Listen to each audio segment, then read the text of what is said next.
Boa tarde, estamos iniciando mais um programa Viva a Voz Saúde. Alguns pequeninos problemas técnicos fizeram a gente entrar no ar um pouquinho depois da nossa hora combinada de tantos anos aqui na Rádio Nossa Senhora de Copacabana. Aqui é o programa Viva a Voz Saúde. Quem vos fala é Alexandre Milagres, coordenador da nossa iniciativa, que é o Centro de Apoio ao Tabagista. Nós agradecemos aqui a presença de Geraldo Rodrigues, o nosso operador de som de sempre, o coordenador geral da rádio, Sidney Timbó. Agradecemos também a oportunidade da gente estar podendo ocupar esse horário aqui na tarde de sábado, de 1 às 3 da tarde, para trazer, como sempre, em geral, né? Eventualmente, a gente já fez um programinha aqui sobre carnaval, outro sobre samba, mas o nosso programa tem um foco em questões ligadas à saúde. E, de preferência, mas não só, a gente aborda temas ligados ao maior problema de saúde pública do planeta, que é a dependência química em nicotina, é o uso do tabaco sob as suas mais variadas formas. Hoje o nosso tema não tem relação direta com o fumo, ele é um tema em que eu sou, apesar de ser médico, eu tenho muito pouco domínio sobre esse assunto, e por isso, se eu tenho pouco domínio como médico, imagino a maioria de vocês, população leiga, o que sabem sobre esse tema. O tema é um tema que evoca não só a saúde, mas também direitos humanos, cidadania, envolve o Sistema Único de Saúde, envolve o financiamento do Sistema Único de Saúde e o tema é doenças raras. Como sempre, eu peço aos convidados e às convidadas que tentem nomear o programa daquele episódio, né, do nosso programa Viva a Voz Saúde. E a forma como a convidada intitulou o programa eu achei muito adequada e eu acho que já tem a cara do nosso programa de hoje, porque o tema global é doenças raras, mas ela sugeriu que o título do programa fosse Raros, mas não invisíveis. Então eu gostaria de introduzir aqui na conversa a nossa convidada, Clara Migovski, que é o nome dela usual, né, o nome de guerra, como a gente chama, é a Maria Clara Migovski, mas a gente vai chamá-la aqui de Clara Migovski. Quando a gente entra nas redes sociais da Clara, a gente vê que ela está em várias redes e esse é o nome que ela adotou para ser o nome que vai fazer com que ela seja mais conhecida. E a gente quer transmitir aqui para vocês tudo que ela tem de importante para nos esclarecer sobre esse assunto. Clara é professora aposentada do município, né, da Secretaria Municipal de Saúde do Rio, e é presidente da Associação de Distrofia Muscular. A associação tem Associação Carioca de Distrofia Muscular. Ela vai nos explicar tudo isso e vai falar, então, abordar mais amplamente a questão das doenças raras. Mas antes eu gostaria que você, Clara, se apresentasse, fizesse um resuminho, LinkedIn aqui, sobre você, sobre a sua inserção nesse assunto. Eu queria agradecer primeiramente o convite, viu, doutor? É um prazer estar aqui. Meu boa tarde a todos vocês que nos ouvem, né? E eu espero que hoje a gente saia aqui com um debate bem profícuo, né? Isso. E que a gente consiga compartilhar bastante informações, porque eu acho que o que falta para nós sairmos dessa invisibilidade é informação, né? E aí o nome é Raros, mas não invisíveis. Né? Na verdade, nós somos poucos em termos, né? quando você olha as doenças de um modo específico. Mas somos muitos quando você junta todas as doenças. Essa amplitude, daqui a pouco você... Vou abordar com mais... Isso é que vai enriquecer a nossa conversa. Isso. Agora, no momento, eu vou me apresentar, né? Como o nosso entrevistador solicitou. Bom, em linhas gerais, né? Eu já nasci rara, porque eu nasci numa família rara. Meus pais casaram, eram ambos normais. Depois de 3 filhos, meu pai começou a apresentar um problema de saúde. Vou falar bem resumidamente. Nós fomos para uma sessão clínica. E qual era o problema de saúde? Ele começou com desequilíbrio no corpo, uma fala meio que enrolada. Parecia, para o leigo, né, que ele tinha vício de alcoolismo. Que idade ele tinha? Ele tinha 40 anos na época. Sim. E o médico do trabalho, que ele era funcionário civil do Ministério do Exército, o chamou para uma conversa achando que ele estava com problemas de alcoolismo. Aí ele explicou que não, e ele foi encaminhado para o serviço médico. E nessa sessão clínica, os médicos chamaram a família, porque diagnosticaram nele, a princípio, uma doença genética, né, porque havia outros casos na família, e convidou para que os filhos comparecessem, que éramos 3, para nós sermos também examinados. Chegando lá, para nossa surpresa, os médicos descobriram que a minha mãe também tinha um problema de saúde neurológico. A sua mãe? Sim, a minha mãe e meu pai. No momento que o seu pai estava sendo atendido. E com o passar do tempo, né, isso há muitos anos atrás, há mais de 50 anos atrás. Então, se hoje há o desconhecimento, imagina naquela época. E com o passar do tempo, nós fizemos exames genéticos, né, para conseguir fechar o diagnóstico. E hoje nós sabemos que meu pai, ele tinha uma doença chamada Machado-Joseph, que é uma doença que atinge o cerebelo. Machado-Joseph. Que atinge o cerebelo. Daí a questão do desequilíbrio, da problema de fala, né? E também atingia a parte emocional. E a minha mãe, distrofia muscular, fase escapulohumeral.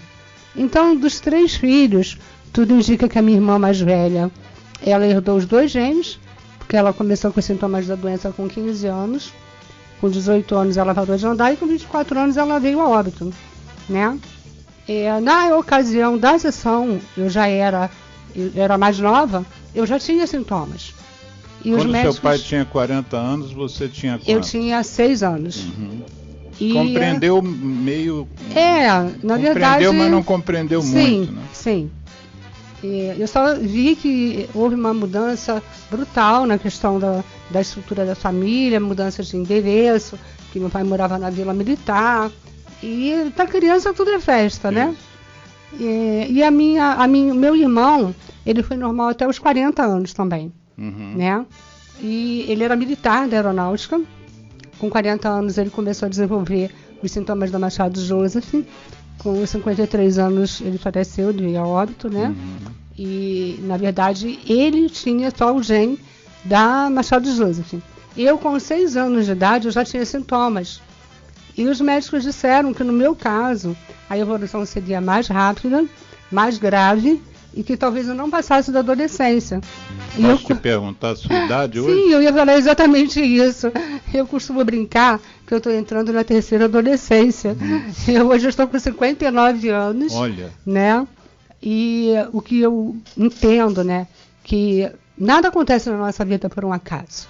Né? Por conta de toda essa militância, de todas as dificuldades que a família passou, por questão de busca de tratamento, de diagnóstico, que tudo é muito complexo. Mas me diga uma coisa, vamos voltar um pouquinho. Certo. A que você e os médicos atribuem você não ter cumprido aquela programação, entre aspas, que levou tanta gente na sua família? Eles atribuem algo a algum medicamento que você teve acesso que os outros não tiveram? Não. Inclusive, sim, eu nunca tive um tratamento de reabilitação. Talvez se eu tivesse tido esse tratamento de reabilitação, eu tivesse em condições melhores hoje, né? Eu tenho uma hiperlordose, né, e isso talvez tivesse isso sido uma alteração da Sim, posição da coluna. Por conta da fraqueza muscular, né? Isso. A musculatura, ela enfraquece, a musculatura abdominal, no caso da minha distrofia, ela é bastante atingida, então ela não sustenta a coluna e a coluna acaba, né, provocando essas alterações, né, essas alterações ósseas, que é uma questão comum na distrofia. Mas ninguém atribui a nada. Agora eu tenho, né, a atribuição. Porque, como eu disse, nada acontece na nossa vida por um acaso. Então, ninguém vem ao mundo ao passeio. Então, eu entendo que Deus tem agido na minha vida de uma maneira muito poderosa. Né? Se eu estou aqui hoje, né, eu entendo que é um propósito dele. Né? Eu entendo que eu tenho alguma coisa para fazer e é nisso que eu me agarro. Então, eu sempre digo às pessoas que quando a gente se envolve com um problema do outro, a gente coloca o nosso sofrimento no bolso e segue. Né? Então, o que eu particularmente atribuo a esse prognóstico não ter se cumprido. Né? Você sabe que nós já... Tem dois programas que nós fizemos aqui em momentos diferentes. Um deles foi com um oncologista do INCA, e o Zé Carlos José, aliás. E o Carlos José, ele começou, apesar de ser um especialista, um grande especialista em doenças cancerosas, né, como oncologista, ele começou a estudar a questão da felicidade e o papel da felicidade na nossa vida, né? E uma das coisas duas coisas que a felicidade, vamos dizer, se apoia para você ser uma pessoa talvez um pouco mais feliz do que poderia se você não tivesse essas escolhas, uma delas é a gratidão. Existe segundo ele, e o nosso programa tinha o nome de Felicidade baseado em evidências científicas. Então eram pesquisas sérias, revisadas por pares, enfim, não era um achismo. Então a questão da gratidão parece ser fundamental para a gente ir no caminho da felicidade, do bem-estar. E a outra coisa você acaba de mencionar aqui, que é você ter um propósito, né? O propósito, que é aquilo que sustenta, é o seu norte, vamos dizer, que você pode fazer pelo universo, pelo planeta e, obviamente, pelo seu semelhante. Parece que esse propósito, quando você encontra, o universo parece que conspira a favor. Entre outras coisas, deve também minorar nossas mazelas orgânicas, né, normais. E uma outra experiência também de um outro convidado nosso aqui, ele é um engenheiro da Petrobras, eu acho que já se aposentou, e num determinado momento da vida dele houve um acidente com o filho dele, um acidente de trânsito, e ele perdeu o filho, isso em 2003. Foi quando eu o conheci, inclusive. E desde lá nós estamos juntos, se não às vezes fisicamente, mas em pensamento. E ele se tornou uma figura absolutamente fantástica, com esta perda que podia ter levado ele a uma depressão, a um quadro de tristeza profunda. Mas ele acabou se tornando um militante pelo trânsito não violento. O nome dele é Fernando Diniz, e ele é o autor intelectual da Lei Seca. Ou seja, a gente tem uns estudos sobre o quanto que a Lei Seca já evitou de grandes acidentes e de lesões e de óbitos. Está mais em torno de óbitos mais de 40 mil. É uma coisa assim. Talvez, se ele não tivesse passado por essa situação, ele jamais teria pensado no trânsito. E talvez a Lei Seca pudesse até ter sido feita por iniciativa de outros, mas talvez daqui a 10 anos, 20 anos, 30 anos, quer dizer, quem somos nós para dizermos os desígnios divinos, né? Se aquilo tem relação com essa missão que ele acabou absorvendo e acolhendo, e sendo hoje um grande líder nessa área. Ele vai para o Brasil todo, ele vai para fora do Brasil. E eu acho que você, pelo que me disseram, quando eu te convidei, outras pessoas falaram sobre você, disseram que você realmente tem esse propósito, né? Mas o seu propósito não se fixou apenas nessa alteração genética da sua família, né? Você aí começou a descobrir um mundo diferente. Conta um pouquinho do que você descobriu quando você saiu da questão de distrofia muscular e começou a ver outras pessoas e outras questões. Assim, na verdade, eu me sinto muito à vontade, né? Porque às vezes a gente dá algumas entrevistas em que a gente tem que conter um pouquinho, né? Essa questão da nossa fé, né, da crença em Deus, porque existem muitas pessoas que são muito céticas, né? Sim. E elas vão, não estou aqui desmerecendo a ciência, pelo contrário, eu acho que são duas coisas que se complementam, né? A ciência e a fé, acho que uma não se sustenta sem a outra, né? Isso. E como eu estou no espaço cristão, eu me sinto muito à vontade de falar, né, a respeito dos propósitos divinos. Eu me espelho muito no apóstolo Paulo, né? Do espinho na carne, do que ele fez com esse espinho na carne, do que ele dizia, né? Quando sou fraco, então sou forte, né? Então, eu acredito que essa minha fragilidade física, essa minha debilidade que eu tenho, né? As minhas limitações, me dão uma certa facilidade de me colocar no lugar do outro, Sim. né? De entender o que o outro passa. Empatia não é só um discurso. Não, não é. É como diz o poeta, é se outrar, né? Outrar. É se colocar no lugar do outro. Excelente palavra, hein? Né? Nunca tinha ouvido. Eu já tentei descobrir, eu li esse poema na minha formação de segundo grau. São dois poetas que eu amo muito, que é Manuel Bandeira. E você nunca conseguiu localizar? E Carlos Drummond de Andrade. Eu li um poema, mas eu não guardei o autor. Sim. Mas essa palavra outrar, esse verbo, esse neologismo, isso. Eu creio mais que seja Drummond, que Drummond era fantástico em criar neologismos, né?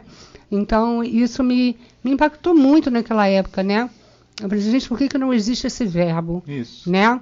Aí a gente pensa no que Jesus falou, que aquilo que quereis que os homens vos façam, fazei vós também a eles, né?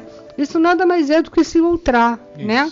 Então, esse meu lugar que eu me encontro, ele me dá uma certa facilidade de conjugar esse verbo, né? E até parte da doutrina cristã se apoia na questão da fraternidade, sim. Né? E eu acho que esse outrar é uma fraternidade que é mais fácil de você perceber. Sim. Qual é o significado Sim. dessa fraternidade, né? Porque fraternidade a gente pode pensar em irmão pensa em família e pode parar ali, né? Isso. Eu penso na minha família. Sim. Mas o outrar independe da família. E esse universo que você me questionou, né? Eu posso chamar de você, né? Claro! Se você não chamasse, eu ia fazer essa observação. Essa questão, né, de perceber o outro universo é exatamente dessa questão de você conseguir olhar o outro, né? Entender o que o outro passa e além disso, toda aquela minha militância, aquelas minhas dificuldades, se eu tenho condições de indicar um atalho, de facilitar a vida do meu irmão, do outro, que sofre tanto ou mais do que eu, né? Por que eu não posso fazer isso? Por que eu não faço isso? Bela pergunta. Né? E muitas vezes a gente se fecha tanto na gente mesmo, nos nossos problemas. Eu costumo dizer que eu tenho uma apresentação que eu faço geralmente quando eu vou fazer alguma palestra. Eu costumo dizer que às vezes uma pequena pedra no sapato ela impede uma pessoa de seguir na sua caminhada. Né? E às vezes as pessoas têm várias pedras no caminho, como diz o Fernando Pessoa, ela vai colhendo essas pedras e construindo um castelo. E o Drummond também fala, hein? Pois é. Na pedra. Muitos autores falam na pedra, né? Então, o que nós estamos fazendo com as nossas pedras? E eu estou tentando, assim, é muito difícil, sabe? Às vezes, não vou dizer para você que eu não tenho vontade de desistir, tenho. A Cadinho tem 24 anos, eu estou nessa militância. Antes de você prosseguir, explica o que é a Cadinho. A Cadinho é a Associação Carioca de Distrofia Muscular. Isso. E eu já devo estar Pelo que eu andei estudando para te entrevistar, já tem 24 anos essa associação. A CAGIM completa 24 anos agora, dia 29 de julho. E justamente por conta da militância na CAGIM, que eu encontrei outras pessoas que também estão na sua militância, como a Fátima, né? A Fátima tinha um outro... No zap dela tinha uma outra sigla, como se fosse uma outra associação. ANOI. O que é a ANOI? A ANOI é a Associação Nacional de Osteogênese Imperfeita. Osteogênese imperfeita. A doença do osso de vidro. Isso. Ela tem 2 filhos. Tem a ANOI. Que tem a osteogênese. Que tem a osteogênese. E também não é uma militância fácil, porque um dos filhos dela já nasceu com fraturas. Então... A Fátima é uma guerreira, eu tenho uma admiração imensa por ela, porque os médicos não sabem lidar, e ela fez várias inovações no terreno da osteogênese. Ela foi uma pioneira. Ela é da área da saúde ou não é como ela você? É assistente social. Ela é formada em serviço social. Enquanto a Eliane também, com a luta com a filha dela, né? Eliane, essa eu não conheço. Não conhece a Eliane. A Ariane não conhece. Não é a Ariane, Liane, a sua amiga. Na Ilana. Ilana Beger. É porque tem uma Eliane. Deixa eu te interromper mais uma vez, estou interrompedor hoje. Não, tá tranquilo. Geraldo, tem possibilidade de ligação telefônica? Não. Tem? Então eu já fiz essa menção para a Fátima e fiz também para a Ilana, que se elas quiserem intervir no programa pelo telefone, que a gente dá o telefone, ela entra ao vivo aqui com a gente. O Geraldo, você pode me dar o telefone para eu dar aqui no ar? Tem de cabeça aí, não? 3649-3411. O prefixo é 21, Rio de Janeiro, 3649-3411. Se quiser, liga para a gente que o Geraldo Rodrigues coloca você no ar. Eu já falo diretamente com Fátima e com Ilana, porque essas já estão sabendo.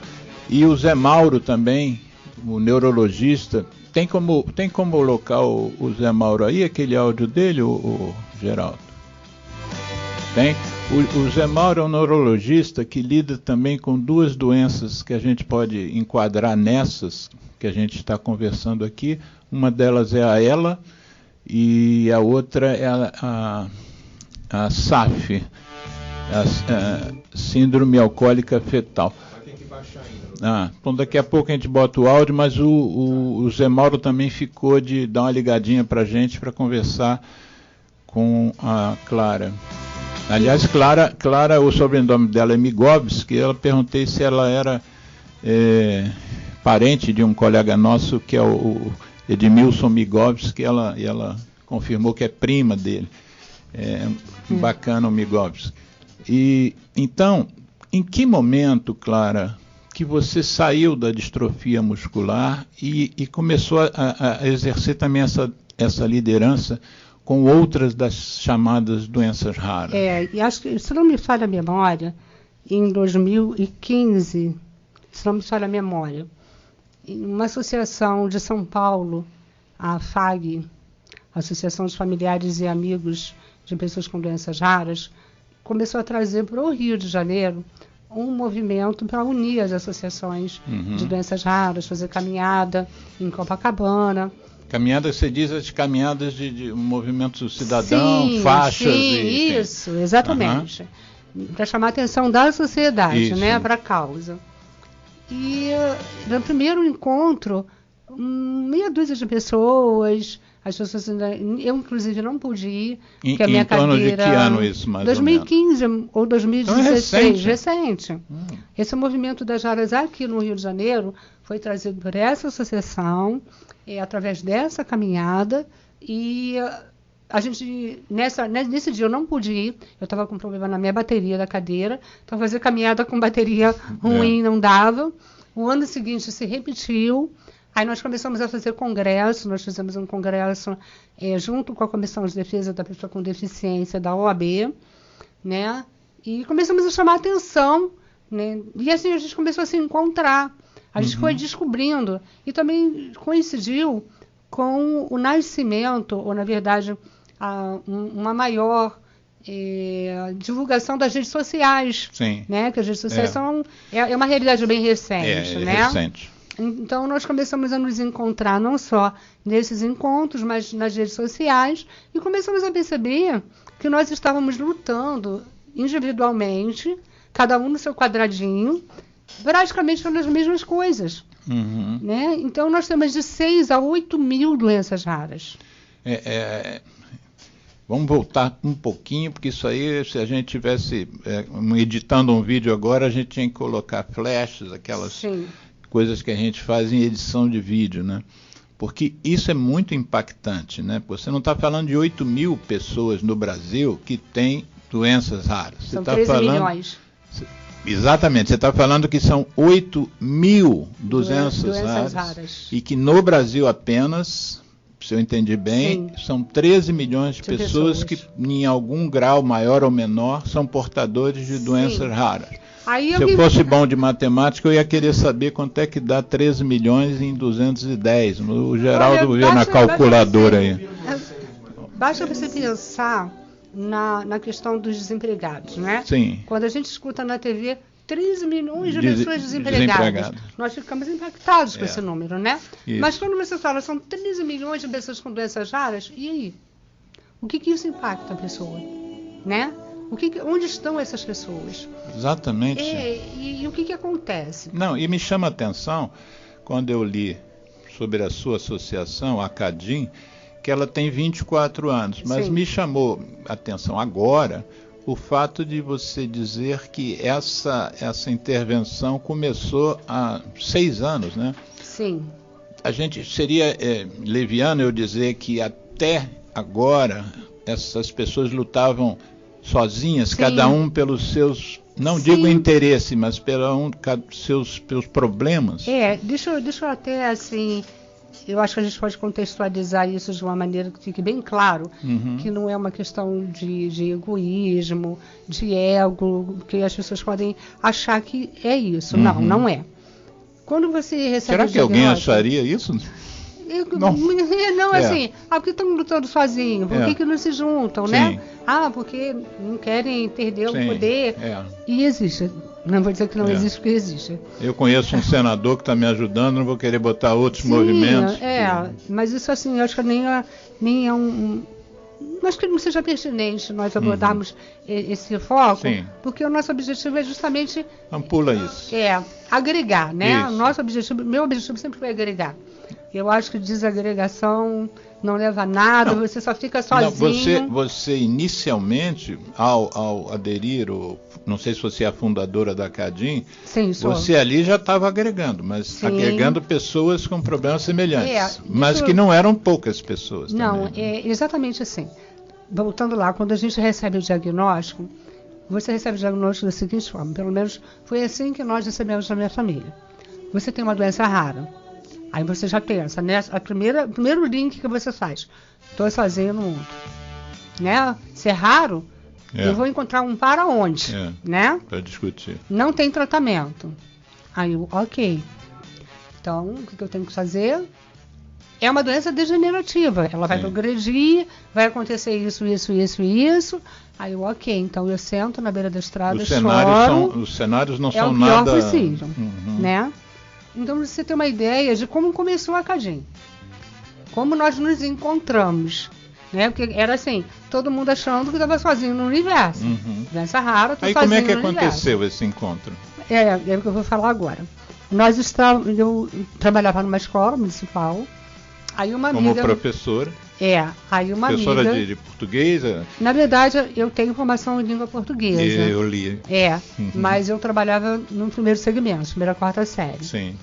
Aí uma amiga chegou para mim e falou assim, claro, saiu um encarte no Jornal do Brasil sobre um médico que está fazendo, um médico homeopata, está fazendo um estudo experimental com pessoas com distrofia muscular. Por que você não tenta, não vai lá? Aí eu li a matéria, achei a matéria super interessante, e ele estava atendendo na Unirio, ali na Frei Caneca, né? Foi onde eu me formei. Dr. Fábio Bolognani, que eu digo que ele é o pai da CADIM. Conheço. Conhece, Dr. Fábio? Aí eu marquei uma consulta. E quando eu cheguei o campus da Frei Caneca, da rua Frei Caneca, é chamado de Instituto Hahnemanniano, que foi o criador da homeopatia. Exatamente. Quando eu cheguei, para surpresa minha, tinha várias outras pessoas com distrofia muscular. Eu falei, gente, eu fiz uma descoberta, eu não estou sozinha no universo. Você até aquele momento, talvez tirando sua família, não conhecesse muito ninguém. Ninguém. Para não dizer ninguém, na minha rua, coincidentemente, tinha uma família que chama Charles Joseph, tá? Que também é uma doença rara.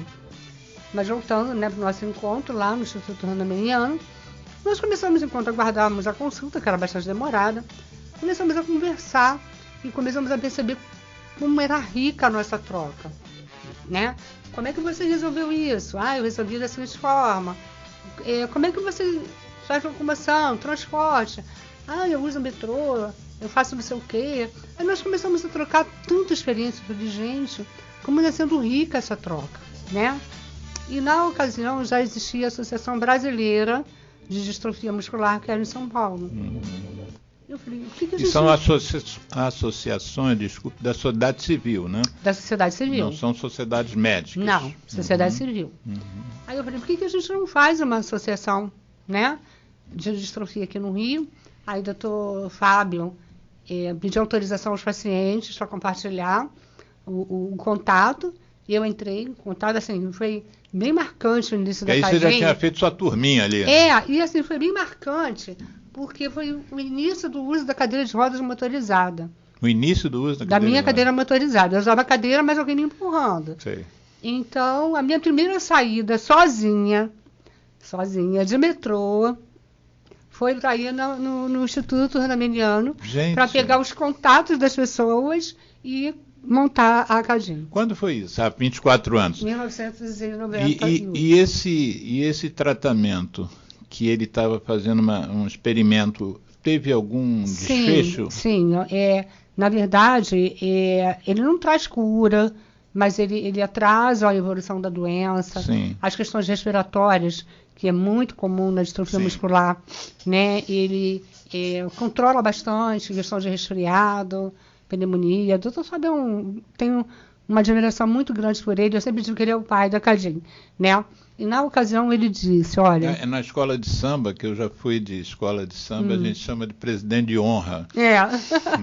E ele falou o presidente de honra. E o que eu achei muito legal nele, que ele falou para mim assim, Clara, nunca permita que quem assuma a direção da Cadinho sejam profissionais de saúde. Sim. Porque ninguém melhor do que vocês para saber o que vocês precisam e quais os caminhos percorrer para vocês conseguirem.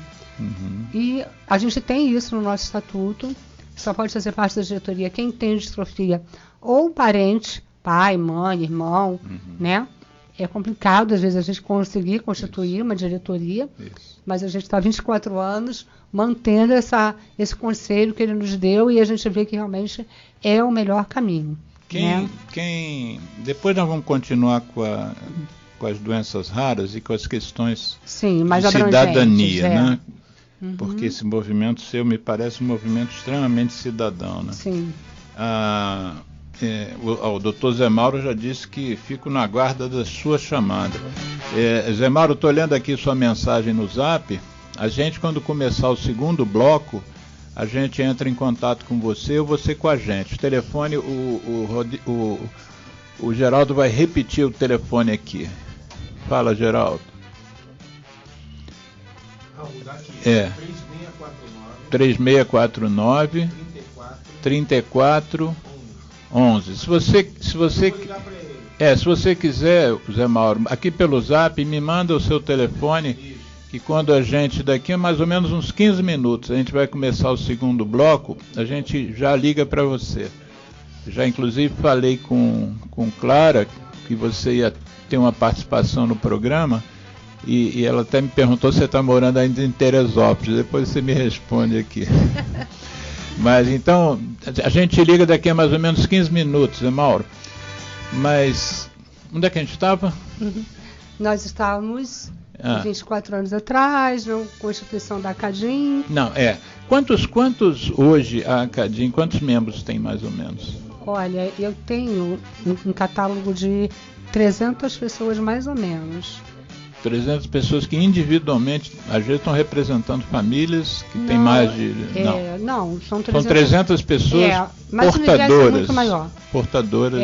Pessoas com distrofia, mas o universo é muito maior. Se alguém quiser, normalmente a gente deixa isso para o final do programa, mas como nós estamos focando a Cadinho agora, se alguém quiser entrar em contato com a Cadinho para alguma coisa, até para fazer uma doação, mas também para colher informações por estar vivendo situação semelhante e até agora nunca ter recebido apoio. Como faz para entrar em contato? Nós temos um celular institucional. Você quer dar o celular aqui no ar? Posso, não tem problema nenhum. Eu espero, gente, que quem pega esse celular não queira fazer gracinha, porque o tema não é para gracinha, né? Tem problema, se fizer gracinha a gente bloqueia. Mas diz aí, o prefixo é 21? 21, 99, 44. Geraldo, anota aí para depois no final do programa a gente repetir. 21, vou repetir. 21, 99, 44, 1, 23, 2104, desculpa. 99, 44, 1, 2304. Sim. Tem e-mail, alguma coisa? Tem e-mail. Acadim. Acadim se escreve A-C-A-D-I-M de Maria. M de Maria. .rj. Acadim.rj. @gmail.com. @gmail.com. E tem nossas redes sociais também. Vocês estão em quais redes? Facebook e Instagram. Instagram, com o nome Acadim, vai chegar lá. @acadim RJ. @acadim RJ, tudo junto. Nos sigam nas redes. E tem também a Aliança Rara Rio, que está no Instagram e no Facebook que também. Aí não é só de vocês, aí já é geral. É de todas as associações de doenças raras. Aliança Rara Rio. Tudo junto. Rio. Tudo junto, tá? Aliança Rara Rio, tudo junto. Isso não é o e-mail, isso é não, o quê? Isso é a rede social. E também tem o e-mail. Instagram e Facebook. Então, se for no caso, o Instagram é @ né? Isso. Aliança Rara Rio. Isso. E o e-mail é aliançararario@gmail.com. Tá? Então, no final do programa, a gente recapitula isso para relembrar e também nos links, nos comentários, tanto do YouTube quanto do Face, que nosso programa vai para o Face depois, a gente vai botar essas referências todas, os telefones você já autorizou, né? Sim. E, enfim, é um trabalho aí que a gente preza muito aqui na rádio, eu e o Geraldo, a gente acha que o nosso papel aqui é realmente trazer questões de saúde pública que interessem, né? Que importem. Mas, e aí você me falou que desde 2016, através daquela ONG paulista, esses outros grupos começaram a trabalhar juntos. Sim, e na verdade a ARAR, ela é... Isso já trazendo uma coisa nova. Já é a Aliança Rara Rio. Aliança Rara Rio, que o sigla é ARAR. Isso, ARAR. E a gente achou bem interessante esse nome, né? Porque ARAR remete a você revolver a terra, preparar para o plantio. Isso, eu pensei nisso na hora que você falou. Pois é, e a logo da ARAR é Agora uma é pop, árvore. mas o ARAR também é pop, né? É assim. E ele é bem mais recente, nós nos reunimos. É de quando, mais ou menos? Se não me falha a memória, 2017 ou 2018. Nossa, gente. É tudo muito recente. Muito. E assim, até... Nós temos 13 milhões de pessoas com doença rara e é tudo muito recente. Nós temos associações no Brasil inteiro. Agora nós temos também a Aliança Distrofia Brasil, onde nós reunimos todas as associações de distrofia muscular do Brasil. Então a gente também está ganhando força na distrofia. Não se falava em doença rara. Por isso que o título de hoje, raros, mas não invisíveis. O Zé Mauro deve tocar nesse assunto, porque ele mandou um áudio para mim hoje de manhã, em que ele citou isso, né? E o áudio dele? Então bota o áudio dele, que é 1 minutinho só, gente, e ele vai citar as duas doenças raras que ele está envolvido, mas vai falar um pouco de uma outra questão que, além do desconhecimento, né, é a negligência. Bota aí no ar. Ok, Alexandre, acho um bom tema, doenças invisíveis. doenças raras, e isso são também doenças negligenciadas também. E a medicina tem uma dívida nisso muito grande, porque não é uma doença eleita pela mídia e pelas faculdades de medicina, nem pelos médicos, né, que estão se formando e adoram coisas que estão na moda, né?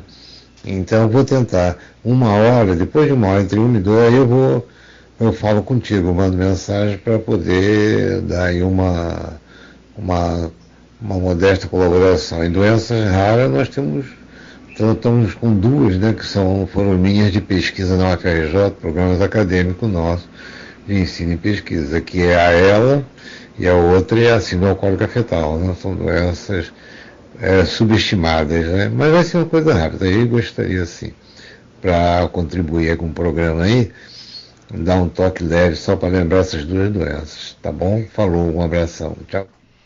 Então, daqui a pouco a gente liga para ele, né? Eu não te dei o telefone dele ainda, Geraldo. Eu não vou dar no ar aqui, mas se você puder pegar aqui e anotar. Ah, tá bom. Boa ideia. Clara. Sim. Vamos fazer daqui a pouco, daqui a 2, 3 minutinhos, nós vamos fazer uma pausa. Certo. E aí, uma pausa também muito rápida. E aí eu queria que você me dissesse aspectos que você considera importantes, que a gente não deixe de ressaltar aqui no programa. Sobretudo é a questão dos direitos das pessoas, né? E como o Zé Mauro já abordou também, essa ideia de doença invisível que gera uma negligência, né? E aí eu queria saber que tipo de negligências você como presidente de uma associação, mas membro de um grupo mais amplo, que tipo de negligência você percebe? É no atendimento, é no tratamento, é nos exames diagnósticos? O que você, apoio social, mesmo dos serviços sociais, legislação, aposentadorias, o que exatamente você acha que está acontecendo também de negligência, né? Porque apesar de ser um problema de saúde, vários, né? Mas há outros problemas que não são só de saúde, que eventualmente precisam ser problemas sociais, problemas econômicos, questões que precisam ser judicializadas sem que deveriam ser necessariamente judicializadas, né?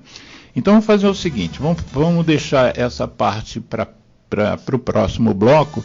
E eu, como disse no início, o nosso programa é uma iniciativa da minha ONG, que é o Centro de Apoio ao Tabagista, que é o nosso foco principal. E nós recentemente, no Dia Mundial contra o Tabaco, que foi 31 de maio, houve uma sessão solene na Câmara de Deputados, presidida por um deputado federal, Alexandre Padilha, que já foi inclusive ministro da Saúde, e na abertura do programa, da sessão, ele colocou um coro, e esse coro eu fiz parte, eu e mais acho que 20 e tantas pessoas, e foi passado lá um vídeo, e esse vídeo é em cima de uma música do Geraldinho Azevedo, que pernambucano, fantástico, e ele fez uma música chamada Fumar Pra Quê, que foi uma luta que ele ganhou, ele parou de fumar, né? E disse que a voz dele está se prejudicando, e ele é cantor, enfim, e ele fez uma música deliciosa, curtinha, e uma maestrina da Secretaria de Saúde do Distrito Federal fez uma regência, ensinou a gente, praticamente ninguém era profissional, acho que 1 ou 2 pessoas, o resto era tudo gente como eu, você. E foi um processo assim que levou uns 2 meses em Brasília, a gente em São Paulo, eu no Rio, e outras pessoas no Rio, e outros estados, e saiu um coro, sabe que bem bonitinho, e vai começar a ser o mantra do nosso programa. Normalmente a gente coloca no início, mas hoje a primeira exibição vai ficar no meio. E quando terminar a gente volta com uma ligação para o Zé Mauro. Vai lá, Geraldo. A gente sabe.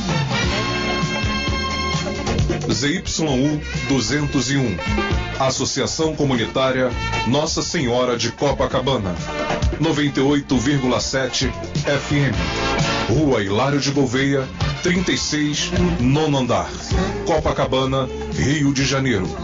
Telefone 3649-3411.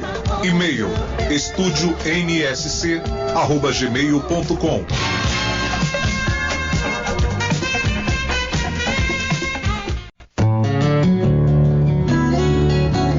ZY1 201, Associação Comunitária Nossa Senhora de Copacabana, 98,7 FM, a onda que chega ao seu coração. Rua Hilário de Gouveia, número 36, nono andar, Copacabana, Rio de Janeiro.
ZY1 201, Associação Comunitária Nossa Senhora de Copacabana, 98,7 FM, Rua Hilário de Gouveia, 36, nono andar, Copacabana, Rio de Janeiro.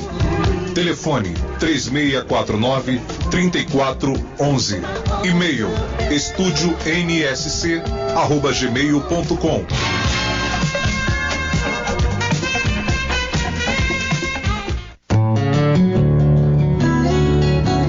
ZY1 201, Associação Comunitária Nossa Senhora de Copacabana, 98,7 FM, a onda que chega ao seu coração. Rua Hilário de Gouveia, número 36, nono andar, Copacabana, Rio de Janeiro.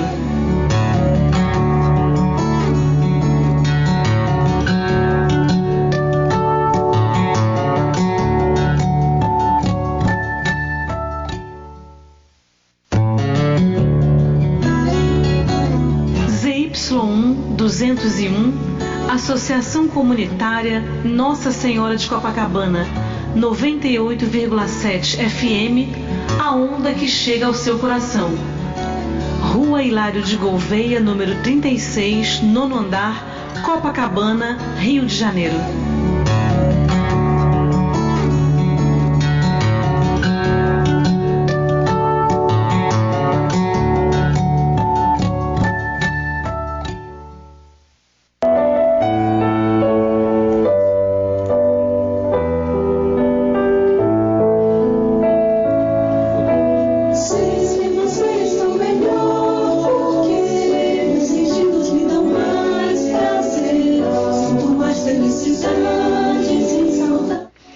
Estamos reiniciando o programa Viva a Voz Saúde pela Rádio Nossa Senhora de Copacabana, aqui na Princesinha do Mar, pertinho da praia, que hoje está lotada, o céu lindo e a temperatura muito agradável. Nós estamos hoje conversando com a professora Clara Migovski, que é presidente da ACADIM, Associação Carioca de Distrofia Muscular. E uma das coordenadoras da Aliança Rara Rio também. Isso, uma das coordenadoras da Aliança Rara Rio, sobre a qual a gente acabou de conversar. E eu prometi, assim que a gente voltasse para esse segundo bloco, a gente conversar com alguém que é também bastante interessado no tema, um médico, neurologista e neurocientista, professor da UFRJ, e pesquisador da mesma universidade, e nós vamos conversar, bater um papinho rápido com ele por telefone. Eu não sei nem o que ele está fazendo aí na rua, porque ele foi operado recentemente, colocou uma prótese de joelho, devia estar em repouso. Mas, Zé Aldo, você me ouve? Zé Mauro? Tudo bem? Tudo bem, querido? Tudo bem, Alexandre. Você já sabe, Zé Mauro, que o tema nosso hoje com a Clara Migovski é essa questão da qual, inclusive, é uma questão que eu não domino, estou aprendendo muito aqui. Inclusive, Zé Mauro, você viu um copo d'água para ela inicialmente? Eu fiz essa gentileza, mas ela só tomou água agora porque ela me pediu que conseguisse um canudo para ela. Quer dizer, a gente, quando não lida com uma determinada situação, a gente não tem ideia das necessidades, né? Então, eu queria te incomodar aí nesse sábado, eu não sei como é que você está de tempo, mas dá uma palhinha para a gente qual é a sua visão sobre essa questão no Brasil e no mundo, sobre essas doenças raras. A Clara Migovski me citou uma coisa que para mim é surpreendente, que a gente tem 8.000 doenças raras diferentes e aqui no Brasil 13 milhões de pessoas que têm essa questão nas suas vidas. Fala um pouquinho a sua visão sobre o problema. Eu acho que essa é uma questão que começou a aparecer pela dimensão, né? Pela dimensão em escala. Quando você está 30 anos, 40 anos antes, a doença rara era incomum. Agora a doença rara não é incomum, ela aparece em grandes centros urbanos, grandes capitais, um país com população como o Brasil, mais de 200 milhões, Estados Unidos mais de 300. Quer dizer, o que era raro não é tão raro, é frequente. E o número, como a Clara falou, é importante. Esse número pode ser até maior. São doenças que são pouco frequentes, e doenças por serem pouco frequentes não merecem, às vezes, a atenção devida, não só do sistema de saúde, né? Porque o sistema de saúde hoje, em muitos países do Brasil, por exemplo, são sistemas de saúde muito mercantilizados. Hoje existe uma questão econômica importante envolvendo isso. Então, essas doenças consideradas incomuns são pouco consideradas dentro do programa. Mas não é só pela parte privada, né? Mas a parte pública, não só em relação às políticas públicas, dão pouca ênfase às doenças chamadas raras, como também as universidades, né? Na formação, no curso de graduação. Nós temos uma vivência com essas doenças que são pouco comuns, e elas pouco comuns são subestimadas, tanto pelo sistema público de saúde, pelas universidades e pelo próprio sistema de planos de saúde. Então é muito justo e é bem oportuno falar desse tema no seu programa, para chamar a atenção, que essas doenças raras não são, como a Clara disse, tão raras assim.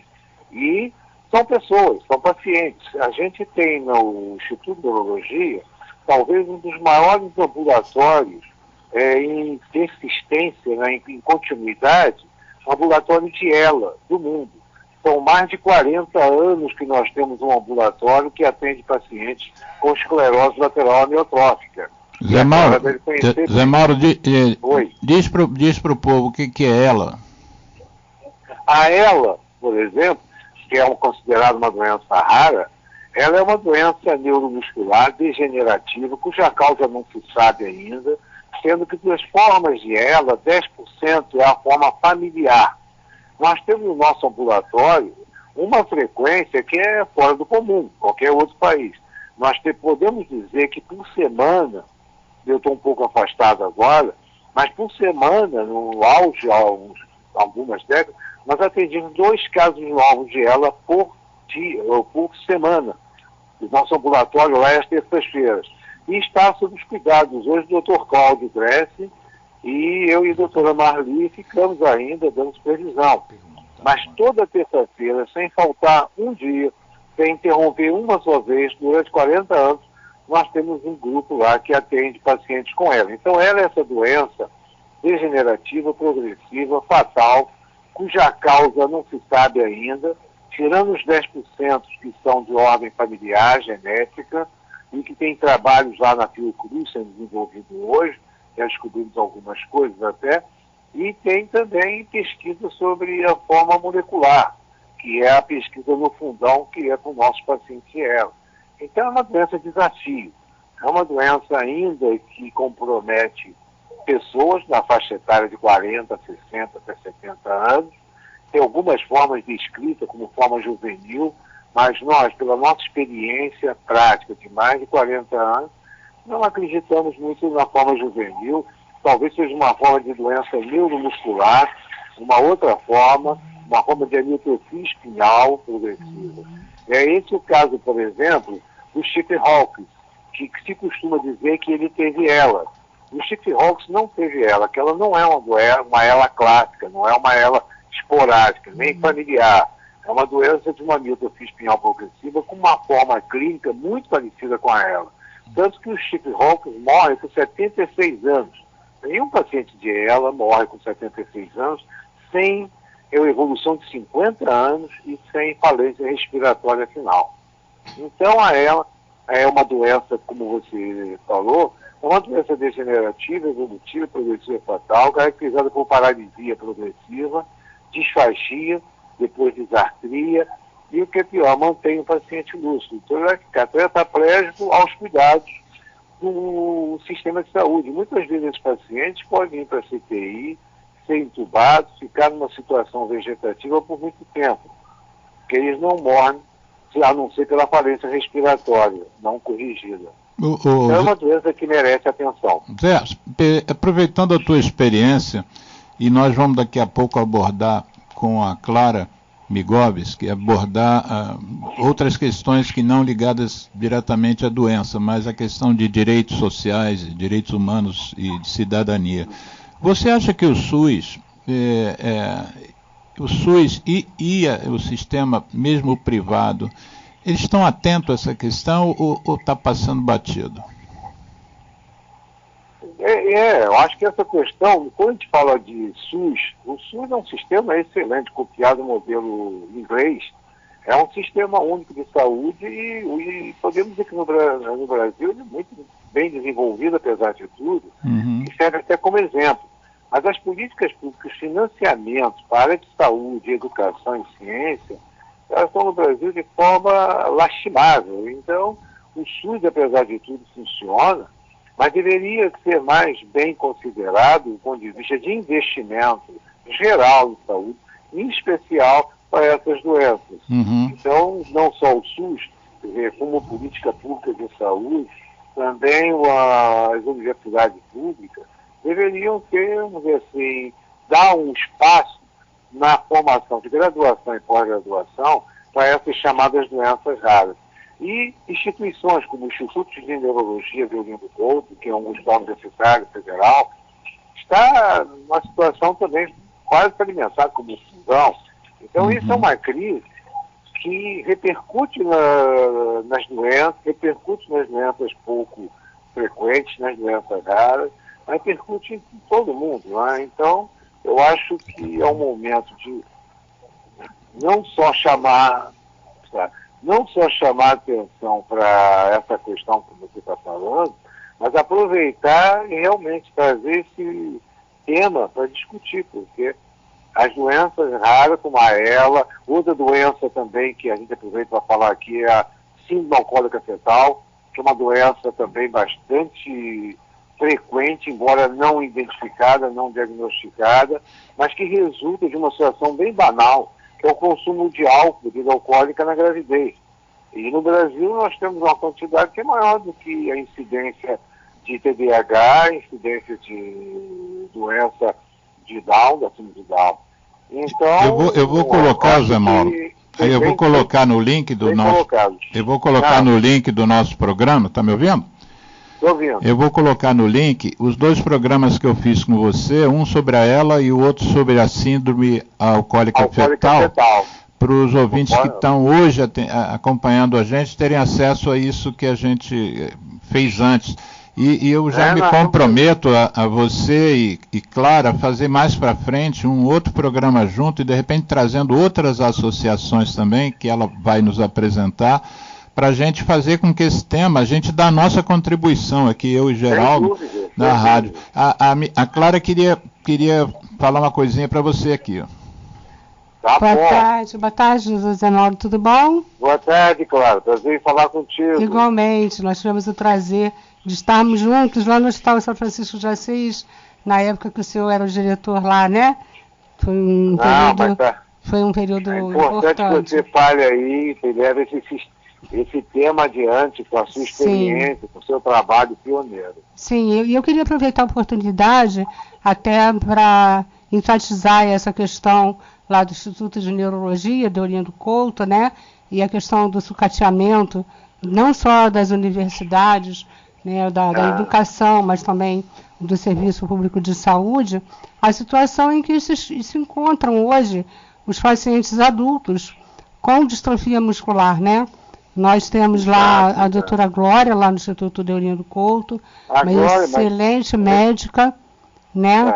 Ela, assim, é de um conhecimento, de um carinho, de um cuidado com seus pacientes fantástico, mas que já está em fase de aposentadoria, né? E a grande... Luiz também saiu. O doutor Luiz também, o esposo dela. E a grande dificuldade que hoje nós, pacientes com distrofia muscular adultos, estamos encontrando de termos um acompanhamento com o neurologista no sistema público de saúde. Né? Eu já estive conversando com as pessoas do CISREG no município, do SER, né? Da Secretaria de Saúde do Estado, e não há procedimentos no sistema para encaminhamento específico para distrofia muscular. Até porque a gente sabe que são poucos médicos que têm essa especialização para tratar das doenças neuromusculares, né? Então, eu queria aproveitar essa oportunidade para compartilhar essa dificuldade, não só, né? O senhor, com certeza, está a par dessa situação, mas para tornar isso público, né? Essa dificuldade que nós estamos tendo e com certeza, por essa questão do sucateamento, né? Cada vez um investimento menor em saúde e educação. E também uma outra questão que eu queria enfatizar, que o senhor pontuou, que eu acho muito importante, né? A formação dos profissionais de saúde, elas estão muito voltadas para as doenças prevalentes. É óbvio, né? Mas as doenças raras, elas precisam ter o seu lugar também na formação dos profissionais. É óbvio que o médico não vai sair da faculdade sabendo identificar 8.000 doenças raras, né? Mas pelo menos ter uma noção básica de como, ao se deparar com uma pessoa na qual ele não consegue fechar nenhum tipo de diagnóstico, ele pelo menos ter esse insight, né? De poder ser uma doença rara e qual o fluxo, né? O que ele vai fazer com esse paciente. Porque como a gente perde tempo até fechar o diagnóstico, né? E muita coisa fica pelo caminho. A gente sabe que hoje tem o TVN para encaminhar os pacientes para receberem o suporte ventilatório. E quanta gente morre sem conseguir chegar para receber esse atendimento de suporte ventilatório, que daria pelo menos uma qualidade de vida e um sinal de vida mais digno, né? Então, aproveito a sua fala aí para compartilhar e desabafar um pouquinho com quem entende, né, de toda essa estrutura e dificuldade. Mas para isso é que a gente trouxe você e está trazendo ele, né? É importante isso. Zé Mauro, eu só queria fazer uma observação aqui sobre um comentário que a Clara acabou de fazer, de que ela diz que a medicina dá atenção talvez maior às doenças mais prevalentes. Mas isso não é bem a verdade verdadeira, porque, por exemplo, como eu sou pneumologista, a tuberculose faz parte da minha vida. E a tuberculose é bem prevalente, nós temos mais de 70 mil casos por ano, né? Mas é uma doença, apesar de prevalente, igualmente negligenciada. A gente poderia falar também da hanseníase e tantas outras, né? Eu acho que o importante é que a gente discuta, né, Zé Mauro? Eu acho que essa porção da sociedade civil que a Clara está representando aqui hoje, ela é fundamental para a gente pressionar os gestores, né? Tem um amigo meu, Roberto Pereira, que inclusive é muito ligado também à questão da tuberculose, que ele diz que o gestor é que nem feijão, ele só amolece na pressão. Então, eu acho que é fundamental essa participação. Talvez seja por isso, não sei se você concorda comigo, Zé Mauro e Clara, que uma das primeiras medidas que o presidente Bolsonaro tomou ao assumir foi acabar com todos os conselhos, né? E comissões, ele acabou com todos. Tentou, né? Ele tentou, não, alguns na minha área, por exemplo, a pressão que está sendo feita com a comissão do tabaco, né? A comissão do tabagismo, né? Ele acabou com a comissão por enquanto. Quer dizer, a gente tem que esperar até 2 de outubro para ver se a gente consegue reverter o Conselho de Alimentação. Ele também, né? Mas todo autocrata não gosta muito da participação da sociedade civil, né? Fala, Zé, deixa eu te liberar. Fala então você e a gente vai marcar para outro dia a tua presença aqui. Pode marcar aí, que nós estamos aí à discussão. E parabéns pelo programa, porque inclusive ontem foi considerado o Dia da Ciência, o Dia da Ciência, Dia Mundial da Ciência. E hoje valorizar a ciência e a saúde é fundamental. E o Brasil precisa mais do que nunca, precisa isso. Então o teu programa hoje pode estar referenciado a esse Dia Mundial da Ciência. Muito bem lembrado. O Brasil tem muito a contribuir. E não faz, não por falta de pessoas, mas por falta de apoio institucional, principalmente de governo, de políticas públicas. Exatamente. Então, eu agradeço isso, uma boa tarde para vocês aí. Parabéns pelo programa. Boa recuperação, Zé Mauro, aí desse seu joelho. Para o doutor Zé Mauro. Tchau. Obrigado, então. Um abraço. Então vamos pegar por esse gancho da sociedade civil e o movimento que vocês têm feito. O que vocês têm reivindicado? Em parte você já falou alguma coisa aqui na conversa com o Zé Mauro, mas quais são as reivindicações não sei se alguém quer falar com a gente aqui. Não. O que vocês têm reivindicado? Na verdade, quando eu falei que as associações de doenças raras se uniram porque perceberam que todas têm um propósito comum, nós hoje, né, temos questões básicas de reivindicação. A primeira questão é a questão do diagnóstico. Como eu comecei a falar, né, eu pontuei alguma coisa com o Dr. Zé Mauro, se perde anos e anos e anos para se conseguir um diagnóstico. Hoje, uma pessoa com distrofia muscular de Duchenne, que é a distrofia mais comum, tá?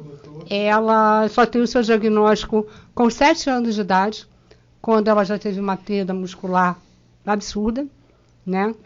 Como é uma doença genética e 85% das doenças raras são genéticas, e eu quero abrir um parênteses aqui, ninguém está livre de ter na sua família uma doença rara. Sim, claro. Né? Não é à toa que a gente tem 13 milhões, né? Qualquer defeito genético pode advir de uma doença rara, né? Pode provocar uma doença rara ou trazer uma doença rara. E nós temos um problema seríssimo com a questão do teste do pezinho. né? Hoje, a realidade atual é um teste de pezinho para um número de doenças extremamente limitadas. Então vamos lembrar as pessoas que o teste do pezinho é aquele que se faz ainda de preferência na maternidade, não é isso? Isso, e esse teste, ele abre um espectro para quantas doenças, mais ou menos? Olha, se eu não estou equivocada, atualmente são 7 doenças. 7 doenças só. Eu não tenho bem certeza. E em alguns estados são 7, outras só são 14. Essas 7, vamos dizer, você já acabou de dizer que é insuficiente, mas pelo menos para essas 7, esse teste é feito regularmente? Nós ficamos um período aqui no estado do Rio em que o teste era feito, mas ninguém recebeu o resultado. Ninguém recebeu o resultado? Todo mundo fazia, tinha acesso ao exame? Pessoas receberam. Eu não sei como está atualmente. Era um problema de gestão, sabe? Eu não sei detalhes. Mas qual é o problema de gestão? Ele jogava o teste fora? Ele era terceirizado, esse teste. Eu realmente não me aprofundei no problema. Eu sei do problema, mas não acompanhei muito de perto. Então é uma coisa para a gente levantar, sim, né? Agora, como é que está hoje essa história? Hoje já existe uma lei aprovada do teste do pezinho ampliado e estamos precisa de regulamentação para os estados e municípios começarem. Mas essa ampliação, o teste vai poder diagnosticar quantas doenças? Um número bem maior. Não sabe em detalhes ainda, mas a gente também levanta isso depois. Eu acho que é interessante a gente acompanhar isso mais de perto. Mas eu queria trazer um exemplo bastante emblemático da importância do teste do pezinho. Existem algumas doenças chamadas erros inatos de metabolismo. E algumas delas são identificadas no teste do pezinho. E alguns anos atrás, se não me falha a memória, em 2018, 2019, antes da pandemia, eu fui convidada a participar de um evento em São Paulo, onde foi levada uma repórter da Globo, chamada Larissa. Ela é uma repórter de Minas Gerais. E eu estou tornando isso público que ela publica, coloca isso público para todo mundo. Ela já fez entrevistas na TV, ela apoia, né, essa questão do teste do pezinho, porque ela sentiu na pele o que aconteceu. Ela teve uma gestação, um menino, e fez o teste do pezinho, aquele teste simplificado, né? Das 7 doenças. Eu não sei que foi São Paulo. Sim. São Paulo ou Minas, não Minas. Mas eu digo Minas. O teste simplificado que sim, detectava 7 algumas doenças. Não sei exatamente qual ela fez. E a criança foi desenvolvendo. Chegou um certo tempo, ela começou a apresentar um retardo de motor, né? A criança hoje, ela não anda, ela não fala, ela tem uma série de sequelas por conta de uma doença rara, porque o organismo dela não metaboliza proteína. E ela, durante esse tempo todo, ficou comendo proteína? Exatamente, o leite materno. Sim, claro. Aí, começou com leite. Uma fala dela que me impactou muito, ela falou: eu estava destruindo os neurônios do meu filho por dar comida boa para ele. Isso. Sabe? E aquilo me impactou tanto. E ela disse que ela luta pelo teste ampliado do pezinho hoje, porque poderia ter sido evitado. Isso. Né? Então, assim, quando a gente fala em diagnóstico precoce, a gente fala em investimento, em prevenção. Né? Pensa no ciclo vicioso. A realidade, e vou agora voltar para a distrofia muscular de Duchenne, por exemplo, que é a mais comum e a mais grave, atinge basicamente só meninos. Eles param de andar na adolescência e com 20 e poucos anos eles morrem. É uma doença genética, correto? Geralmente, e ela é uma doença ligada ao cromossomo X. A mãe tem cromossomo com problema, a mãe, na maioria das vezes, é assintomática, mas ela transmite o cromossomo para o filho homem. Né? Porque a mulher é XX, então o X bom, né, compensa o X com problema. Como o homem é XY, ele recebe X danificado e desenvolve a doença, correto? Então, a mãe, se ela tem o diagnóstico de um filho com 7 anos, e ela já teve 2, 3, que a gente tem muitos casos assim. E ela podia ter tido esse diagnóstico já na maternidade. E se ela tivesse, talvez na maternidade é mais complexo para a distrofia muscular. Não, mas eu digo o exame, o teste do pezinho não pega. Não isso. pega. Tá. Mas se o Você vê como é que eu estou aprendendo com você, né? Se o teste fosse feito, ou se o diagnóstico fosse feito, como é que se diagnostica uma distrofia muscular do Duchenne? CTK alto, CTK-MM, que é um exame barato, simples, nada complicado. Deu um CTK alto, menino, vamos fazer uma triagem nessa criança, vamos fazer um exame genético. Sim. Tem distrofia muscular do Duchenne? Faz o aconselhamento genético. Sim. A mãe vai ter outros filhos se ela optar por ter. E se ela tiver outros filhos, ela vai saber que ela está arcando com a responsabilidade de ter uma criança, outra criança com problema. Aí você imagina, tratar uma criança que vai se tornar cadeirante, transporte, levar para várias terapias, que é um tratamento interdisciplinar. De repente, sem ela saber, ela tem outro filho que vai ter o mesmo problema. Aí tem 2, 3 filhos com a mesma patologia. Você, dentro desse seu grupo, você vê famílias frequentemente com vários filhos com aquele problema e que isso poderia ter sido, não digo evitado, porque a decisão é sempre dos pessoal, pais, certo. Mas isso poderia ter sido alertado desse risco. Né? Ela poderia ter sido um aconselhamento genético. A minha mãe, quando eles descobriram isso, eles falaram, é importante que seus filhos não tenham filhos. Sim. Né? Eu sou casada, mas eu optei por não ter filhos. Sim. O meu irmão, ele quis ter filhos. Sim. Entende? E os filhos dos filhos quiseram ter filhos. Sim. Entende? Então, assim, foi uma opção dele. Ele faleceu com a doença. Atualmente, os 2 filhos dele, um está com 35, a outra está com 33. O rapaz tem 3 filhos, a menina tem 2. Acabou de nascer uma menina agora. Mas, assim, é uma responsabilidade que eles assumiram, que eu não quis assumir. Sim. Né? Mas os filhos deles, dos seus sobrinhos? São mais, até hoje. Mas como a Machado Joseph é de uma manifestação tardia, sim. A gente não sabe, né? Então, tá vamos entregue para Deus, né? Isso, Deus é que sabe. Exatamente. Então, você já falou, só para a gente não perder as oportunidades aqui, né? Nós temos ainda mais ou menos meia hora de programa. Você falou da importância do diagnóstico precoce e não só a realização do teste, que a gente não sabe se está sendo feito em todas as crianças, todos os bebês, e também que esse teste se amplie e detecte mais doenças, né? Além disso, tem a questão do diagnóstico precoce da doença, aquele que não tem a ver com o teste do pezinho, mas tem que ter um olhar para qualquer alteração o mais precoce possível. Além disso, alertar os pais que eventualmente em relação à procriação. Qual é outra questão que o movimento detecta como importante, que precisa ser modificada? Eu queria até seguir nesse raciocínio para a gente entender o desdobramento desse diagnóstico que não é precoce. Sim. Além de a probabilidade maior de se ter uma mesma família, um número maior de pessoas com a doença, o impacto socioeconômico na família. Sim. Né? Porque geralmente não é um cuidado barato. Não é. Tem questão de transporte. Via de regra, um dos progenitores precisam largar o trabalho para cuidar da pessoa. E eu só voltar a tocar no assunto que nós temos 8 mil doenças raras diferentes e 13 milhões de brasileiros padecendo de alguma maneira, num grau menor ou maior, de uma dessas doenças raras. Então, esses problemas econômicos não é para meia dúzia de pessoas. Não, e assim, não é um problema econômico. Posso interromper mais uma vez? Pois não. Eu fico pensando se talvez em termos de marketing, para a gente mudar algumas coisas, a gente não precisava mudar o nome, doença rara.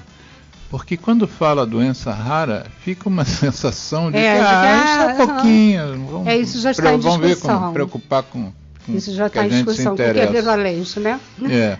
Então, vamos seguir a linha de raciocínio. Vamos seguir. Desculpa te interromper tanto, porque eu estou aprendendo tanto com você. São coisas importantes e que vale a pena a gente destacar. Via de regra, o homem, em 70% a 80% dos casos, ele abandona o lar. Isso. A mulher não pode trabalhar porque tem que cuidar do filho.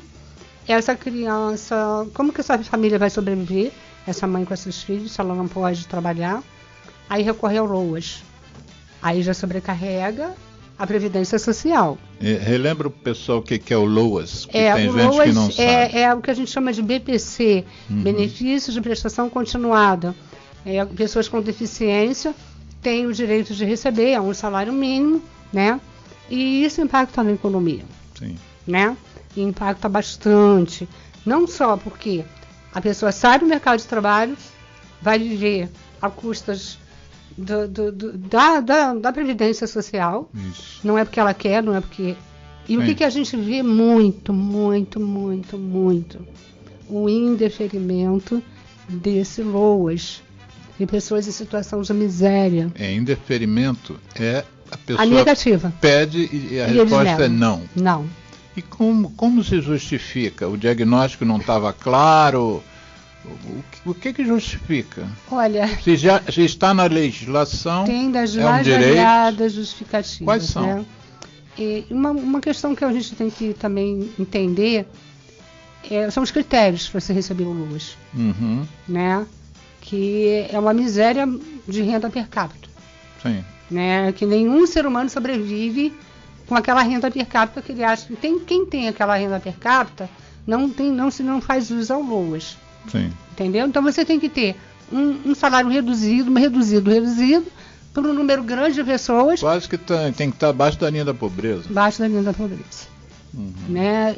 E uma outra questão também que eu quero enfatizar, quando a gente está falando de questões sociais, é que hoje, com a qualidade de vida melhorando, a sobrevida aumentando, os pais envelhecem.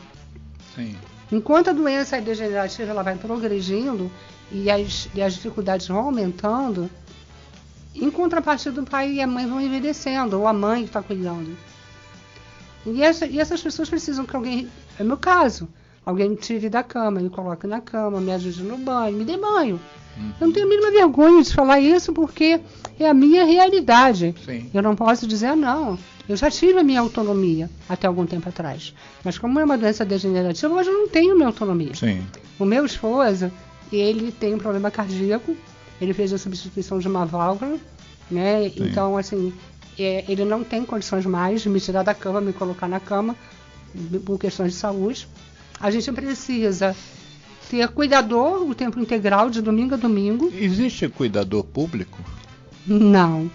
Ontem eu tive numa reunião com um candidato a deputado, aí uma pessoa sugeriu um cuidador social uma vez por semana.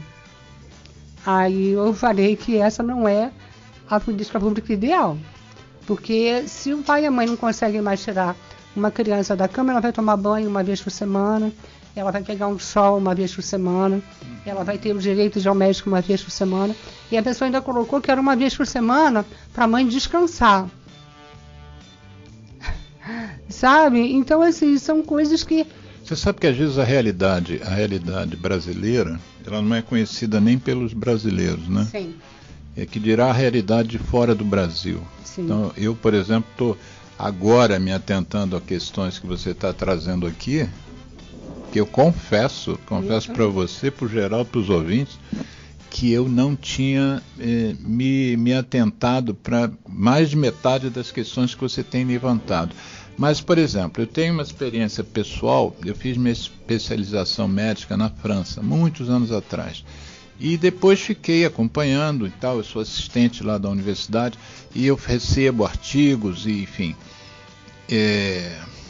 Uma coisa que me chamou a atenção, por exemplo, é o cuidado da mulher no momento do parto, e no momento tanto do pré-parto quanto no pós-parto. Por exemplo, lá existe dentro da legislação sanitária a figura do que você traduziu aqui como uma cuidadora social, que era inclusive um apoio diário, em que inclusive no sentido de lavar a roupa da parturiente, que ela não tem condições de lavar a roupa, acabou de ter um filho, ou vai ter filho no dia seguinte, e a pessoa vai lá e arruma a casa, além de cuidar, de dar banho na criança e tal, ela exerce um papel social num país desenvolvido, que na época que eu morei lá era governado pela direita, o presidente era o Giscard d'Estaing, o Mitterrand só entrou no ano seguinte que eu saí, quer dizer, era um governo eminentemente de direita,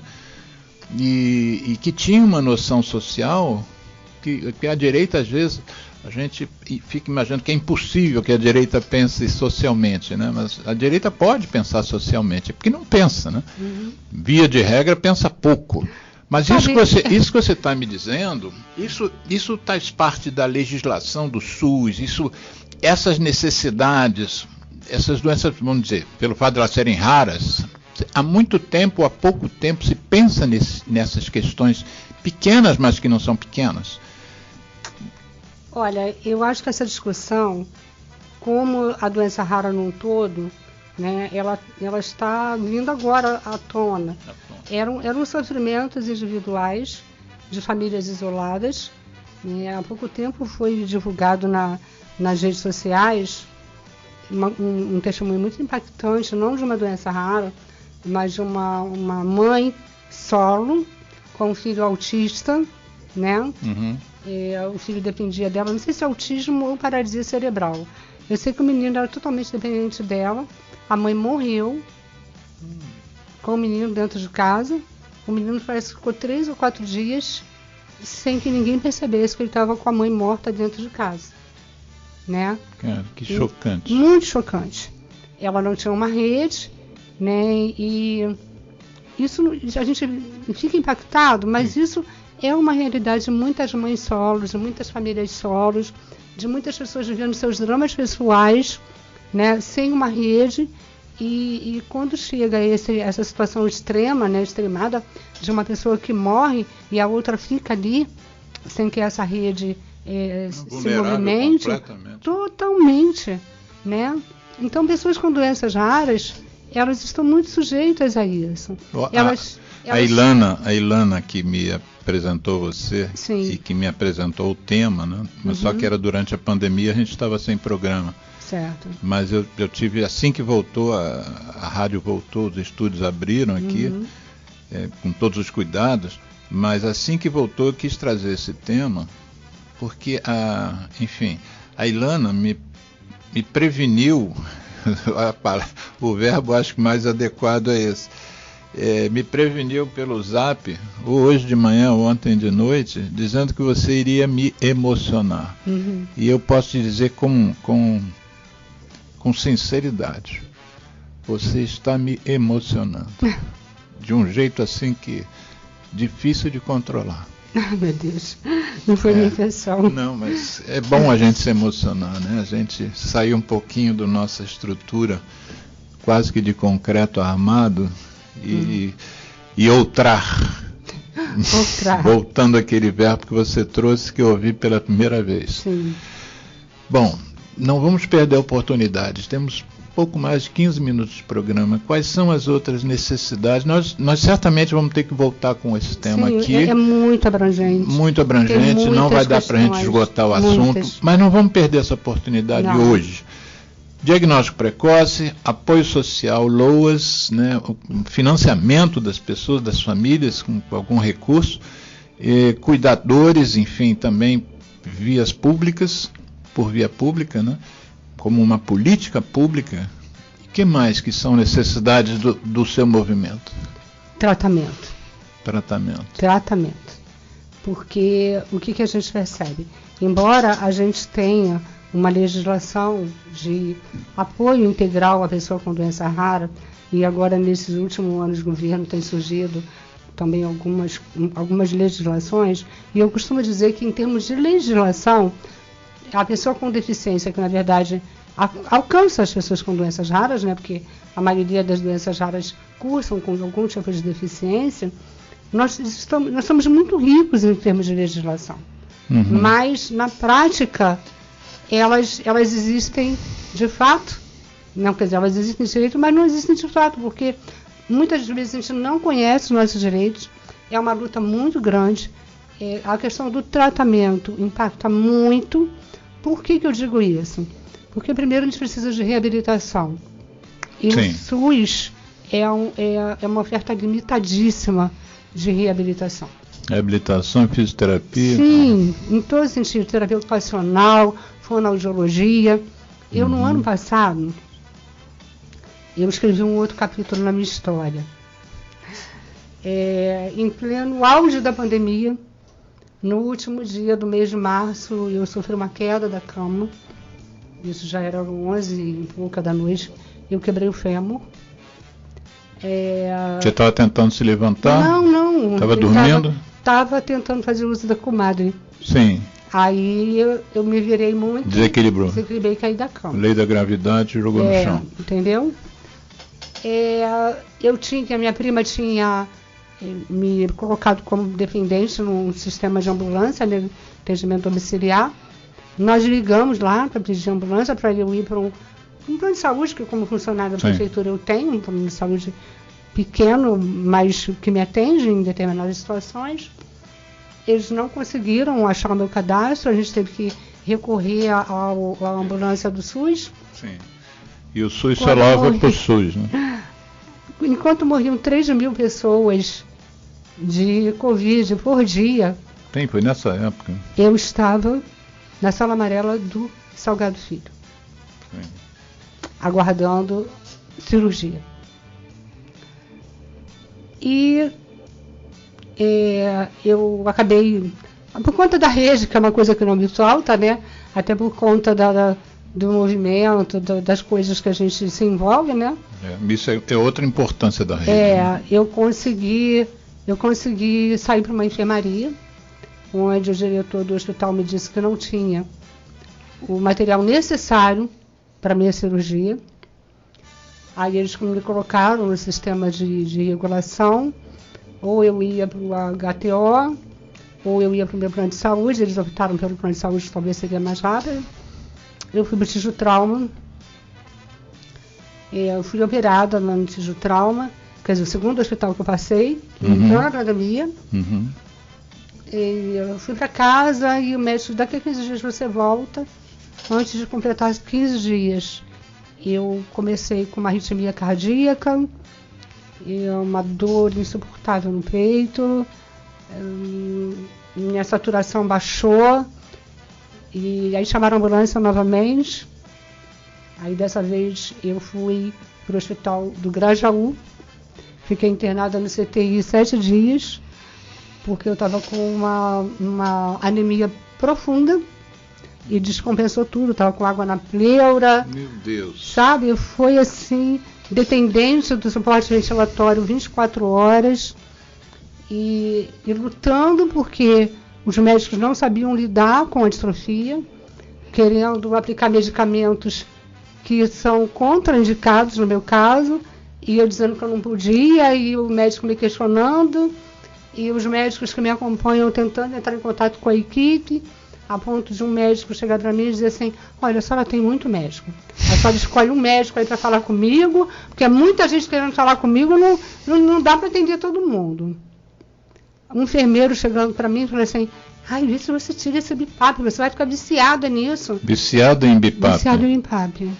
Meu Deus. BiPAP é um aparelho de suporte ventilatório. De suporte ventilatório não invasivo. Pois é, e eu estava com água na pleura, precisando respirar, e ele me questionando que eu tinha que tirar o BiPAP, porque eu ia ficar viciada no BiPAP. E assim, aí eu aproveitei, né? Quando eu digo que é uma missão, né? Eu aproveitei aquela oportunidade e comecei a fazer uma atualização da equipe de distrofia muscular, né? E a gente tem, até eu acho que é interessante... Uma atualização, assim, a equipe deveria ser composta por quem? Tipo assim? Não. Eu comecei a falar sobre a questões de atendimento de emergência com pacientes com distrofia muscular, porque não é um atendimento que você faz com alguém que chega com uma crise respiratória aguda. Né? Quando alguém chega lá com uma saturação baixa, que ela não tem uma distrofia muscular, o que você faz? Coloca o quê? Você sabe que a meia hora eu estou olhando. Conclui que é importante. Oxigênio. Isso. Uma pessoa com distrofia muscular, você não pode colocar o oxigênio puramente. Claro. Você tem que ventilar, porque o problema dele respiratório não é um problema pulmonar, né? Você sabe problema disso. Mecânico. É um problema mecânico. Isso. Então, se você coloca o oxigênio, a pessoa vai entrar em coma e adeus, um abraço. Isso. Entendeu? Então, é isso, a meia hora que você está falando, eu estou te olhando, estou te ouvindo. Mas você sabe com a cabeça da gente... Tá mil, né? Você já pensou em escrever um livro? Olha, esse rapaz que eu falei que é meu primo, se você acompanha minhas redes sociais, eu trabalho muito com advocacy, vira e mexe, eu estou em Brasília. Aonde eu posso estar para falar, eu não me nego. Sim. Eu estou sempre disposta, né? E eu tenho uma menina que viajava comigo, eu passava na casa dela para pegá-la, né? Aí ela entrava no carro e falava assim, vamos para mais uma aventura de Clarinha. Era um bom nome do livro. Né? Isso. E eu já fiz até algumas postagens no Face de aventuras de Clarinha, que é uma outra questão que a gente precisa abordar também, que é o capacitismo. Já ouviu falar em capacitismo? Capacitismo, descreve. O racismo... Você não me respondeu a pergunta, fica anotado. Tá, deixa eu só concluir então a sua pergunta. Não, vamos no capacitismo agora. Quando mudou o fluxo, Vamos eu estou pensando no livro, tá? Eu estou pensando. Está pensando. Tô. E eu vou agora também, não digo fazer pressão, porque você não precisa de pressão, mas eu vou ficar sempre te lembrando. Tá. Mas o capacitismo... Eu vou comprar o livro logo de cara. Eu quero na tarde ou na noite de autógrafo. Tá certo. Que você tem muita informação. Muita vivência. Esse nosso programa aqui não é nada perto do que nós tínhamos que repetir. É pena que eu já tenho umas coisas agendadas, umas próximas, inclusive o próximo programa vai ser com o ex-ministro da Saúde, o José Gomes Temporão. E o título, você gosta dele? Gosto. Eu vou passar essa mensagem para ele. O título do programa que eu sugeri, e ele, quem cala consente, é qual é o papel de um ministro da Saúde, porque ele foi ministro, num país como o Brasil. Quer dizer, o que é ser ministro da Saúde num país como o Brasil? E eu me comprometo a trazer esse tema. Você, ao sair daqui, vai sair com o telefone. Eu quero também que você se comprometa comigo e ligue para cá no dia que ele estiver e pergunte a ele o que ele acha do problema doenças raras, né?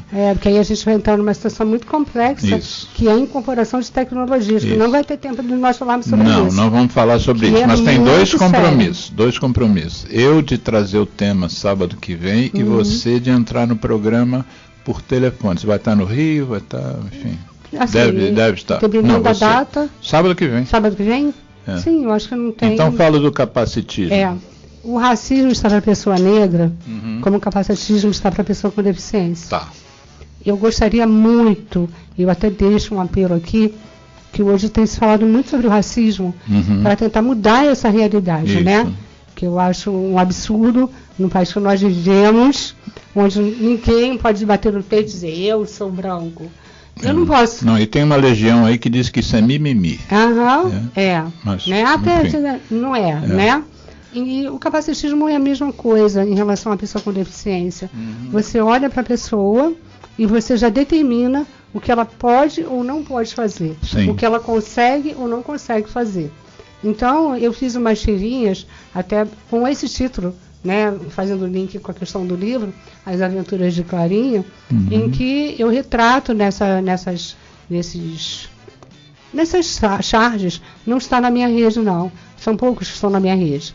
Porque eu faço parte de um grupo de uma igreja de inclusão, então a maior parte está na compostagem. Foi um projeto que eu criei para a igreja, né, para a conscientização com relação a pessoas com deficiência.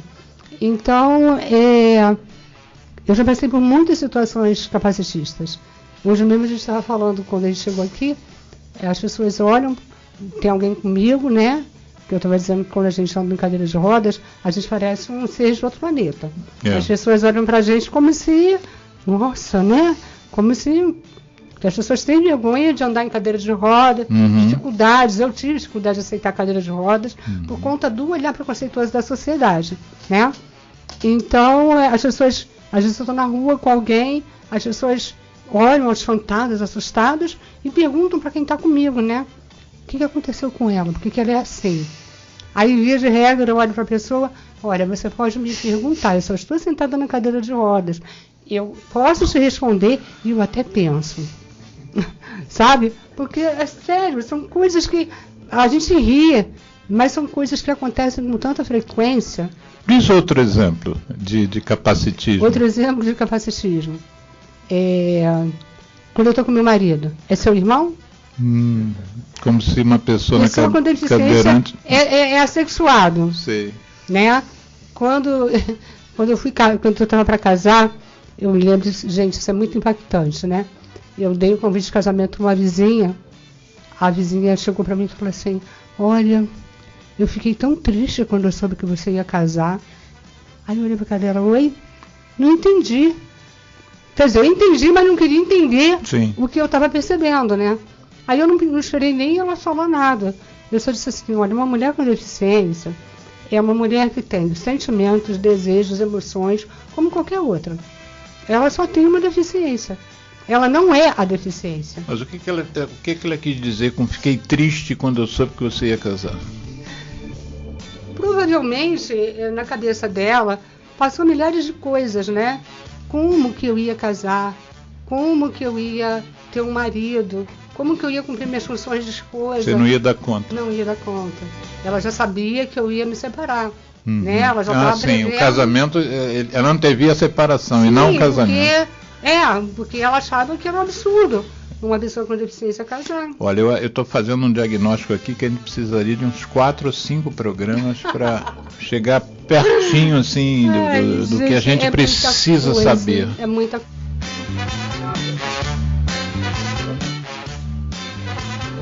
Isso. Então, Clara, nunca, jamais a gente conseguiu esgotar tema algum durante o nosso programa aqui, apesar do tempo do programa. Mas esse, particularmente, em mim, deixou já aquele gostinho de quero mais. Assim, a gente precisa saber mais para poder defender a causa de vocês na medida do nosso possível, né? Sim. Então vamos ver se em agosto ou setembro a gente faz um outro com você, outras associações que também, por exemplo, a Noia dos Ossos de Vidro, né? Acho que é. Queremos saber mais sobre isso e mais sobre as pessoas, as personagens que estão na frente desse movimento. Foi um prazer imenso. Também. Fibrose cística pega a minha área também. Foi um prazer muito grande, muito grande. Você não tem ideia de quanto ter conhecido você e ter passado essas 2 horas aqui para você.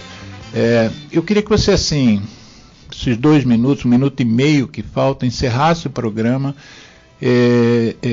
se dirigindo às pessoas que eventualmente possam estar precisando da ajuda da sua associação. Tem 1 minuto e meio para falar isso. A primeira coisa, nunca desista. Nenhum motivo é forte o suficiente para tirar você do foco da vida. Se você está aqui, você não é um acidente biológico. Você está aqui por algum motivo. E a Associação Carioca de Distrofia Muscular está à sua disposição. Nós estamos nas redes sociais, Facebook e Instagram. Nos encontrem em @acadimrj.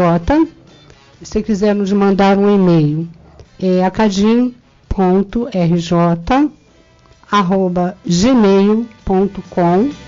Pode nos contactar pelo WhatsApp 994412304. E nós estamos à disposição. Tem um telefone também institucional da Acadim, que é 2502-5766. Nós estamos lá às segundas, quartas e sextas, de 11h30 até às 3 da tarde. Mas tem também a secretária eletrônica, se você quiser, pode deixar um recado, tá? Se você tem fraqueza muscular, dificuldade de erguer do chão, quedas frequentes, um exame de CPK-MM alterado, muito alto, procure um neurologista. E se quiser mais alguma instrução, é só nos procurar, tá bom? Uma boa tarde, muito obrigada pelo convite. Passaram 2 horas que eu nem senti. Foi um prazer estar aqui com vocês. O mesmo, Clara Migovic. Geraldo Rodrigues, muito obrigado pela tua participação no programa. E sábado que vem estamos aí de novo com o ex-ministro da Saúde, José Gomes Temporão. Boa tarde para todos, bom sábado, bom final de semana.